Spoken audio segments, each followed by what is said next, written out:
Amministrazione provinciale di Venezia, nel pallone, stamane manifestazione di protesta di 64 addetti dell'APT che rischiano il licenziamento al 31 dicembre e a tremare ce ne sono altri 20 con contratti a termine o assunti con l'articolo 90. Non temono nulla gli altri 548 dipendenti che però da quando è partita l'area metropolitana si sono occupati soltanto dell'ordinario e insomma non c'è molto da fare a Cacorner. L'unico settore che sta lavorando a pieno regime, paradossalmente quello che stanno smantellando, riguarda proprio il turismo e gestisce ben 34 milioni di visitatori in arrivo a Venezia tutti gli anni.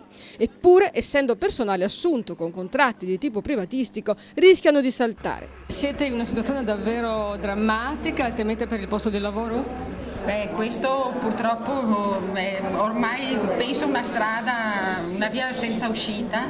Oggi abbiamo questo incontro in cui ci sono tutti gli attori politici coinvolti in questo processo di costruzione dell'informazione turistica e ci aspettiamo delle risposte. Stamane si sono riuniti nella sede della provincia di Via Forte Marghera i sindaci del litorale, i sindacati, la presidente della provincia Francesca Zaccariotto e Marino Finozzi, l'assessore regionale al turismo, che da tempo dice non c'è denaro e ventila il progetto di avocare alla regione la delega per il turismo. C'è la possibilità che alcuni addetti vengano assorbiti dai comuni del litorale, Chioggia, Cavallino, Jesolo, Eraclea, Caorle e Bibione, ma solo alcuni, per gli altri poche speranze, soprattutto se si tiene conto che la provincia sarà commissariata il 31 dicembre e anche Zaccariotto decadrà.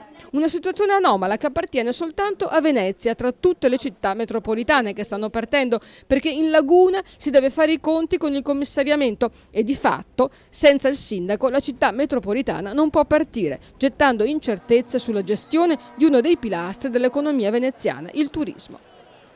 Ci sono delle scappatoie? Al momento ci può essere la volontà di tentare un processo di proroga di legge regionale, di trattative per arrivare alla costituzione della città metropolitana, fermo restando che deve essere chiarito il ruolo della città metropolitana, della regione, della provincia, in trasformazione per quanto riguarda la gestione dell'informazione turistica e di tutte le attività ad essa correlate.